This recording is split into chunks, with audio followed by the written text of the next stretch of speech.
Good morning students, get ready for your science class. In today's class we are going to discuss about types of organisms, in which we already discussed about algae, bacteria and fungi.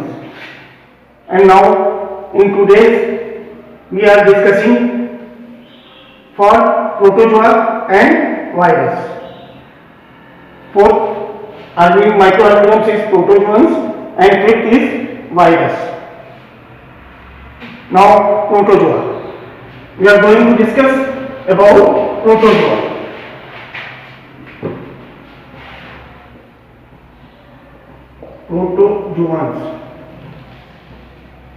Protozoans are a unicellular organisms. ये एक cell के organisms होते हैं.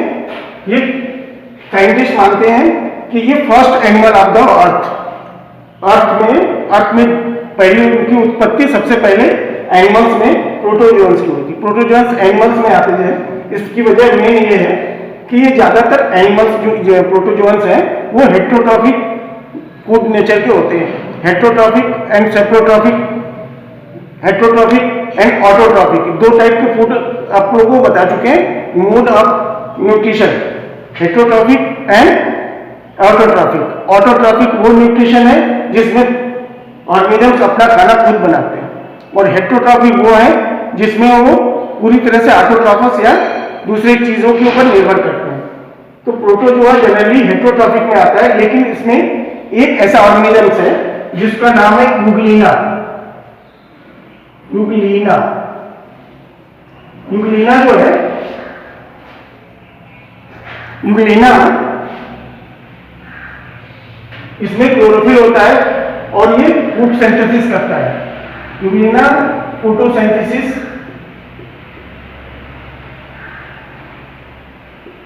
अपना खाना खुद बनाता है. यूग्लिना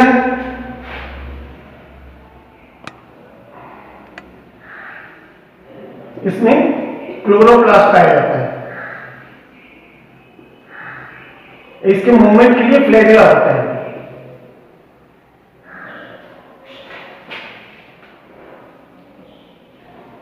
इसको फ्लैजेला आगे फिलामेंट की तरह स्ट्रक्चर बना रखता है जो इसको मूवमेंट, इसको एक जगह से दूसरी जगह मूवमेंट देता है.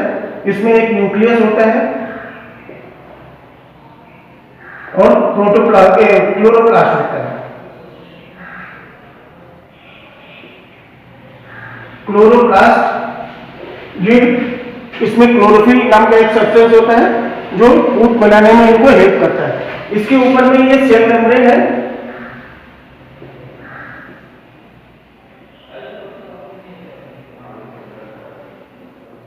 सेल मेम्ब्रेन के ऊपर में ज्यादातर प्लांट में सेल मेम्ब्रेन के ऊपर में एक सेल वॉल होता है. इसमें सेल वॉल नहीं होता, जिसकी वजह से ये एनिमल्स में आता है, लेकिन ये अपना फूड खुद बना सकता है. तो प्रोटोजोन्स में एक अकेला एनिमल्स है जो अपना फूड खुद बनाता है. इसके अलावा बाकी जितने भी प्रोटोजोन्स हैं वो या तो पैरासाइट होते हैं या सेप्रोफाइट, या तो वो दूसरे के ऑर्गेनिजम्स के ऊपर में डिपेंडेंट होते हैं. इसमें कुछ होलोजोइक भी होते हैं, जैसे होलोजोइक एनिमल्स का एक प्रोटोजोन, होलोजोइक प्रोटोजोन्स का एक एग्जांपल है amoeba. Now we discuss about amoeba.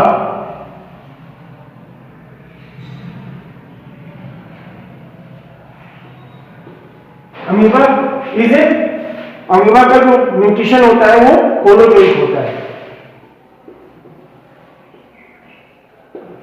Holozoic is a part of heterotrophic nutrition.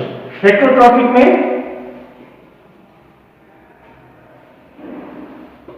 तीन पार्ट होते हैं: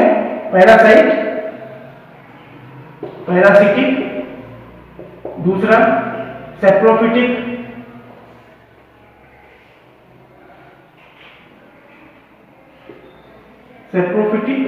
एंड तीसरा होता है होलोजोइक.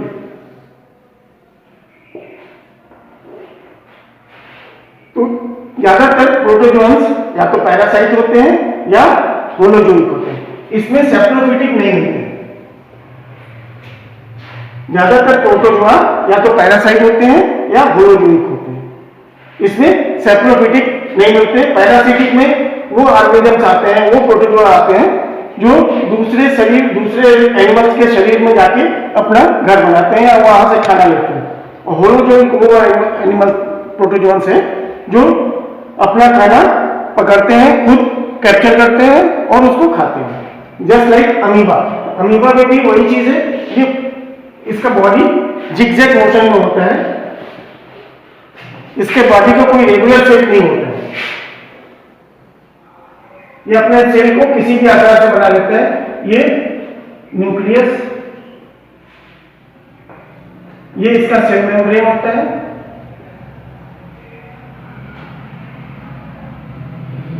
और ये इसके जो कुछ पार्ट्स होते हैं ये चेंजेबल होते हैं, इनको अपने हिसाब से वो लोकोमोशन के लिए इस्तेमाल करता है।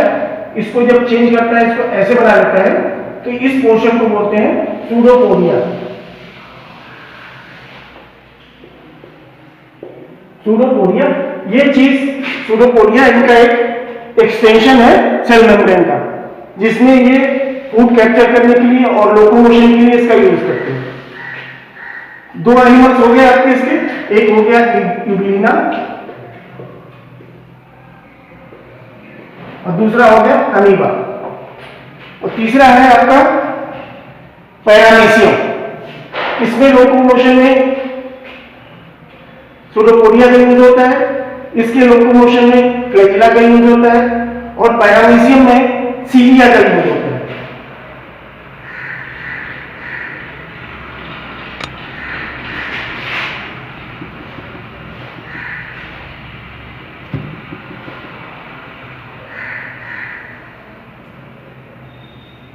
इसमें छोटे छोटे इसके सीलिया निकले रहते हैं।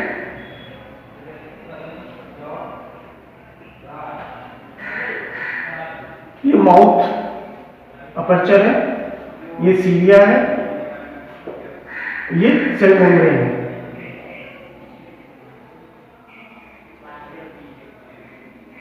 सेल मेम्ब्रेन का ही आउटग्रोथ होता है सीलिया।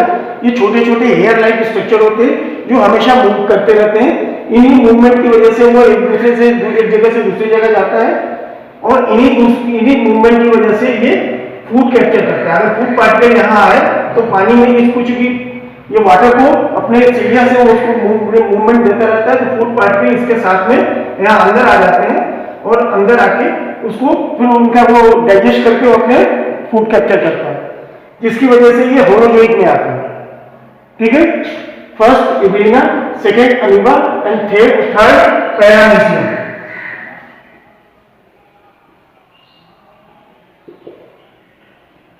पैरामीशियम ये तीनों जो है, इनका रिप्रोडक्शन होता है बाइनरी फ्यूजन। इनका जो रिप्रोडक्शन होता है, ये अपनी क्वांटिटी को बढ़ाते हैं बाइनरी फ्यूजन के माध्यम से। बाइनरी फ्यूजन क्या मतलब होता है? बाइनरी फ्यूजन, बाइनरी फ्यूजन में हमने आप लोगों को बताया पहले कि इसमें एक पेरेंट सेल डिवाइड होकर 2 डॉटर सेल में कन्वर्ट हो जाता है। जस्ट लाइक एक सेल ये है, ये डिवाइड होकर 2 डॉटर सेल में बन गया। ये पेरेंट सेल हो गया, ये हो गया डॉटर सेल।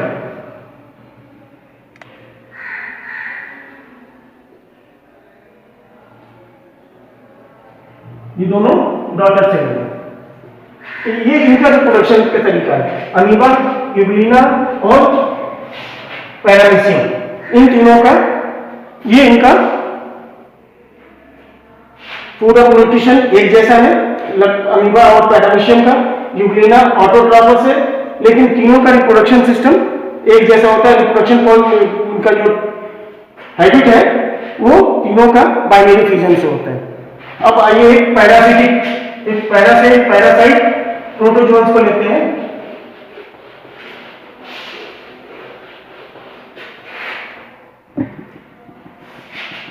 पैरासाइट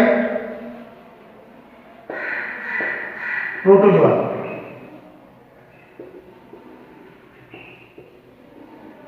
इसमें मेन नाम आता है प्लाज्मोडियम का।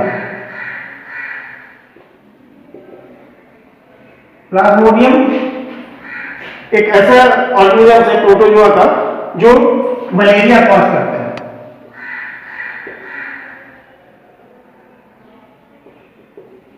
इसकी वजह से मलेरिया होता है। ये मलेरिया के जो मच्छर है उनके काटने से ह्यूमन बॉडी में आता है और फिर वो वहां पे ग्रो करता है। इसका रिप्रोडक्शन जो होता है इसको बोलते हैं मल्टीफ्यूजन। मल्टीफ्यूजन मल्टीफ्यूजन इसलिए कि इसका जो प्लाज्मोडियम का एक यूनिसेलुलर जो ऑर्गेनिजम्स है, ये एक सेल है, जब ये ग्रो इसको जब रिप्रोडक्शन करना होता है तो इसके ऊपर एक हार्ड कवरिंग जमा हो जाता है, एक हार्ड कवर बना लेता है। उसके बाद इसके न्यूक्लियस टूट के कई टुकड़ों में बढ़ जाते हैं, ढेर सारे टुकड़े इसके न्यूक्लियस हो जाते हैं और उसके बाद न्यूक्लियस के ऊपर में चारों तरफ साइटोप्लाज्म जमा हो जाता है। अपने सेल में पढ़ा होगा, हर सेल के दो पार्ट होते हैं, न्यूक्लियस, साइटोप्लाज्म। तो इसमें भी न्यूक्लियस और साइटोप्लाज्म जमा हो जाते हैं और ये जमा होकर एक नया ऑर्गेनिज्म बना लेते हैं। और फिर जब इनका प्रोडक्शन टाइम आता है तो ये सेल ऊपर का जो है रप्चर कर जाता है और ढेर सारे प्लाज्मोडियम बाहर आ जाते हैं। ये 24 घंटे में एक बार इनका रिप्रोडक्शन होता है और ये जब बाहर निकलते हैं तो हमको मलेरिया फीवर चलता है। जब ये फीवर उतरता है उस समय इनका रिप्रोडक्शन चलता रहता है। अब आइए वायरस पे। नेक्स्ट इसका इनकी यूज और misuse. Helpful protozoans and harmful protozoans. कुछ प्रोटोजोआ जो है वो हमको हेल्प करते हैं, हमारे लिए हेल्पफुल है। कुछ प्रोटोजोअन्स मेनली ये नेचुरल डिकम्पोजर है।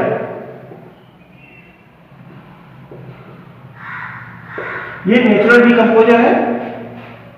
प्रोटोजोआ जनरली डिकम्पोजर है। डिकम्पोजर से मतलब है आपका जो ऑर्गेनिजम्स डेड हो जाते हैं, मर जाते हैं, उनको फिर वो वापस सॉइल में न्यूट्रिएंट्स में चेंज करने का काम करते हैं। मेन इनका ये यूज है। इनमें से कुछ जो है वो हमारे शरीर में रह के हमको हेल्प भी पहुंचाते हैं। कुछ जो प्रोटोजोअन्स हैं वो हमारे शरीर के अंदर एज ए हेल्पफुल बैक्टीरिया या हेल्पफुल माइक्रो ऑर्गेनिज्म के रूप में काम करते हैं। खासतौर से अगर इनका एक एग्जाम्पल ले तो दीमक, आपने दीमक का नाम सुना होगा, टर्माइट।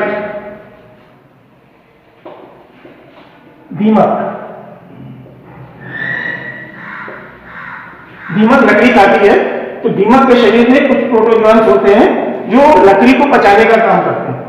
जनरली हम कोई भी ऑर्गेनिज्म लकड़ी को इस तरह पचाना मुश्किल होता है, लेकिन दीमक का ये काम है। तो दीमक उसको इसमें इन प्रोटोजोअन की हेल्प की वजह से वो लकड़ी को अपने कार्बोहाइड्रेट में चेंज करके उनका वो अपने न्यूट्रिशन में यूज कर लेती है।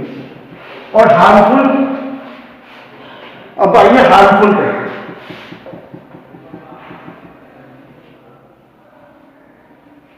Harmful protozoa. हार्मफुल प्रोटोजोअन्स में पहला नाम आता है प्लाज्मोडियम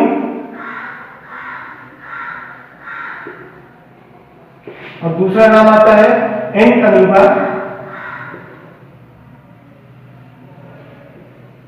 हिस्टोलिका। एंट अमीबा हिस्टोलिका हमारे इंटेस्टाइन में रहता है और हमको डिसेंट्री या पेचिस की बीमारी देता है। तो आपको हम पहले भी बता चुके हैं कि जो बीमार डरने वाले माइक्रोऑर्गेनिजम्स हैं उनको पैथोजेंस कहते हैं। पैथोजेंस उन माइक्रोऑर्गेनिजम्स को कहते हैं जिनकी वजह से हमको कोई बीमारी होती है। ठीक है, इसके अलावा अब आते हैं वायरस पे। वायरस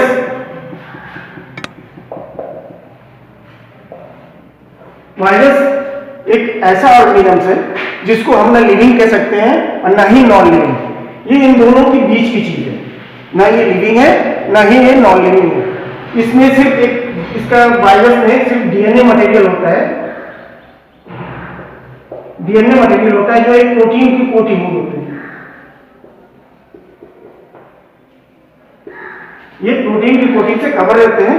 जब इनको फेवरेबल कोई सेल या कोई ऑर्गेनिज्म मिलता है तब वहां पे ये अपने आप को ग्रो करना शुरू करते हैं। जब तक ये इनको कोई ऑर्गेनिजम्स नहीं मिलता है, जब तक इनको कोई अपना होस्ट नहीं मिलता है, ये डेड कंडीशन में रहते हैं। लेकिन जहां इनको कोई होस्ट मिल गया तो ये लिविंग कंडीशन में आ जाते हैं और ये टोटली उनके डीएनए को जो सेल में, जिस सेल में एंटर करते हैं उसको पूरी तरह से कंट्रोल कर लेते हैं, उसको डैमेज कर देते हैं और फिर वो अपनी क्वांटिटी बढ़ाना शुरू करते हैं। वायरस में भी कई ऐसे वायरस हैं जो हमको बहुत ज्यादा बीमार करते हैं, इसमें कोई यूजफुल वायरस नहीं होता है, जनरली सारे वायरस ही हार्मफुल है। ठीक है, इसमें से कुछ हार्मफुल वायरस जैसे कुछ बीमारी है, influenza,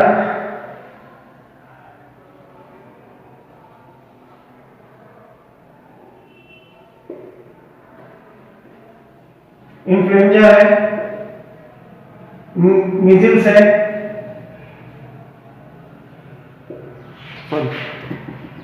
influenza, measles and ads,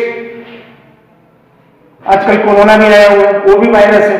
ये तो वायरस में ज्यादातर डिजीज कॉजिंग वायरस है और इससे हमको इनका कैसे फंक्शन हो ये आपको हम बता चुके हैं।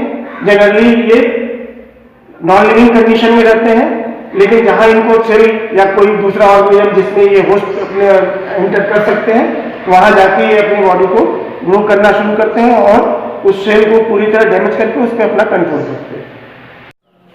अब कुछ वायरस के थ्रू होने वाली बीमारियों को हम देखते हैं। ज्यादातर वायरस बीमार करते हैं इंसान को और जानवरों में, प्लांट में, लेकिन कुछ कॉमन बीमारियां जो आपको इंसानों में होती हैं वो हम आपको बता देते हैं। पहला कॉमन कोल्ड, जो हमको जनरल सर्दी खांसी बुखार होता है, वो कॉमन कोल्ड। इन्फ्लुएंजा, जिसमें थोड़ा सा बुखार ज्यादा सीवियर हो जाता है। रेबीज, कुत्ते के काटने से जो बीमारी होती है वो वायरस के थ्रू होती है। पोलियो भी वायरस की वजह से होता है और सबसे ये एड्स और लास्ट में कोरोना जो आजकल चल रहा है, कोरोना वायरस भी ये वायरस डिजीज है जो आजकल फैला हुआ है। इसके अलावा कुछ और डिजीज हैं, सार्स वगैरह भी, वो इन वायरस के थ्रू होती हैं। Thanks for today's classes.